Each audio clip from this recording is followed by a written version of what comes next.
Guys, welcome back to the channel once again. Welcome to a beautiful overcast day out here in my area, and as you can see behind me today we have the VW Volkswagen, whatever you want to call it, Tiguan R line, which is looking so beautiful, especially with those daytime running lights. Absolutely love it. And you guessed right, we're gonna do a review of this car. Let's get into the video.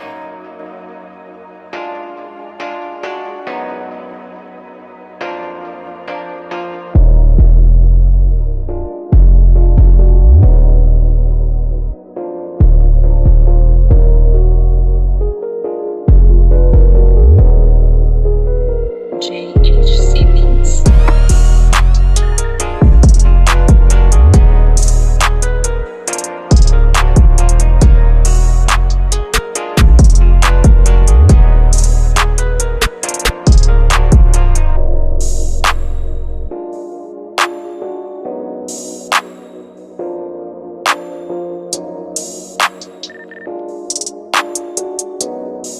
Starting quickly with the exterior. Now, this being the R line, you get this much more aggressive, deep front bumper, also housed by the R line badge right here, and these gloss black trim all over around. Coming around to the side, you have much bigger 19-inch rims, also another R line badge here on the front fender, and coming around to the rear, you are housed, or it is housed, with a roof spoiler, funny enough, and a much more deeper rear bumper with much more presence, and twin pipes on the left side. Frankly, this car has just been facelifted, I think in 2018, yeah, and now it has twin sort of like oval shapes, one on each side, but I think the pipes are fake. I'd rather prefer these, although they look pretty small on an SUV. They look great on the Golf because it's a much smaller car, but overall the exterior, really love it. It looks amazing. Now we're gonna check out the interior. Now please forgive this interior because it's very dirty. Okay, ignition on. This is my aunt's car, and I told her I'm gonna wash it for her, so it didn't make sense for me to wash it first and come out here. Look at how it looks down here. It was gonna get dirty again. But on board the Tiguan R line, what you get in terms of interior with the R line pack is that you get this black head lining or roof lining, which looks, yeah, I prefer it over white lining, and also white lining is much more prone to dirt. But okay, I'm gonna put ignition on. This one in particular is optioned with this digital display, which I absolutely adore. And look at how massive this main infotainment screen is. The dials are so clear and so beautiful. In terms of the infotainment, you get Apple CarPlay and Android Auto, but neither of them are wireless, which it's something I can live with. This one is spec'd or optioned with the DSG transmission, which is absolutely seamless, auto start stop and everything, and you have this gloss black finish which looks like carbon fiber.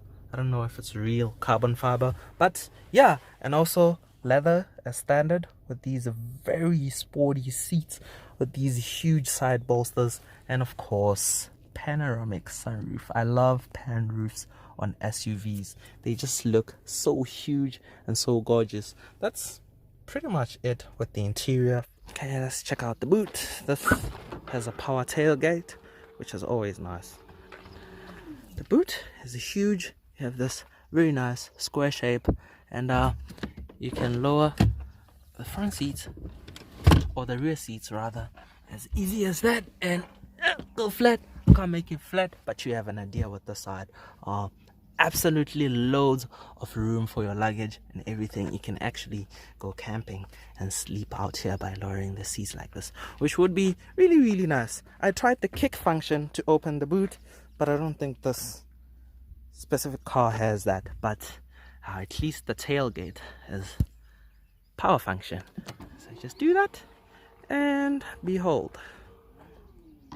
Aha, we like that. Very, very nice. To tell you guys about the engine specs, this particular one is the 1.4 liter TSI, which has I think it's 92 kilowatts and 200 newton meters of torque, which I'm very surprised because that is the same amount of torque and power that my Golf has, and this feels as strong as the Golf given the much more weight you get here.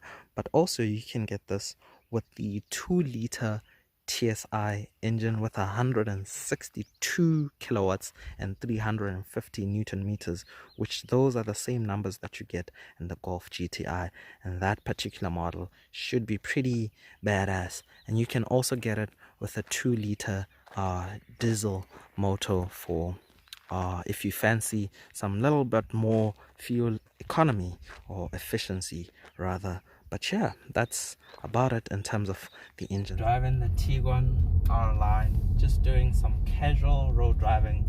The roads out here, by the way, are very rough, bumpy. There's potholes everywhere, but this car is soaking everything up so well. It's very, very comfortable. I could be in a Rolls Royce or anything right now. Well, not really a Rolls Royce, but you get my point. Okay, in today's trends in terms of SUVs, pretty much every SUV has some sort of off-road capability. It's a trend going on with today's 4x4s. Well, not actually today, that's how it's been all along. It's just that SUVs are actually getting ever so popular nowadays. So this car, I'm afraid to tell you, has no off-road capability whatsoever, and I'll explain why. Simply because this particular one is not spec'd with the 4Motion all-wheel drive. When you have that spec'd, you also get off-road driving modes on the screen whatsoever. I'll go to home.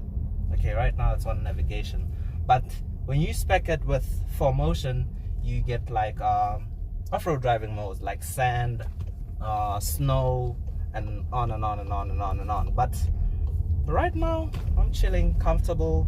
The audio system is very, very good. I'll give that to VW. They're very good with the audio systems, and it's not a high-end name or something like Harman Kardon or Bang & Olufsen and on and on and on. But yeah, very comfortable. Okay, so let's say you're driving and then all of a sudden things become a little bit more interesting. Say the road straightens out or it gets more twisty. What you want to do in the transmission, you flick the lever back to engage sport mode and stretch the car's legs. Let's see how it performs. Okay, pretty good. Okay. Okay, it's pretty quick. It's not the most powerful thing in the world, but it goes really, really well. It's got enough power for the road, and you can really enjoy it if you want to. But okay, okay, we're back in eco mode. Okay, still sport, out of manual. Okay, cool, we're good. Okay, not everyone who buys a car like this, pretty much most people who buy this kind of a car, they're not looking for performance or whatsoever. They're just looking for something stylish to look good in, and I think this, you get enough of that in this. So, but performance is no worry. There's enough performance. The transmission is also good. You put your foot down and it really pulls. I'm really impressed. Because remember, this is an SUV, but to me, it feels like, oh, the brakes are also good.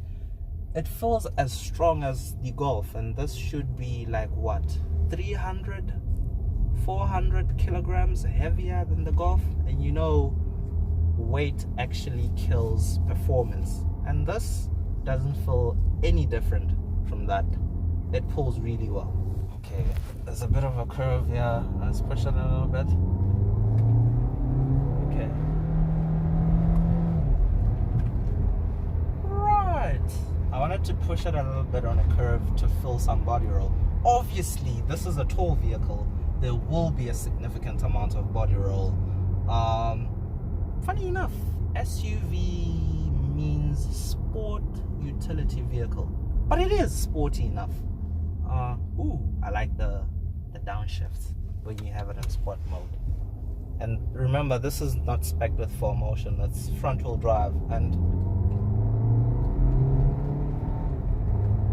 it pulls very nicely. The road is very nice and straight out there. Great sceneries all over around. Yeah, good times. That's frankly it for today's video. The car is out here just behind me. What a very stylish and lovely car. This is more than you need for the everyday average person. You don't need any more performance than this to commute every day to work and back home. This is perfect, comfortable enough, stylish enough, great sound system inside and some great features. It's a lovely car. Really hoping you guys also enjoyed today's review. Beautiful day as well. Really loving it. You know what to do. Don't forget to subscribe to the channel for future content, and thanks for tuning into today's video.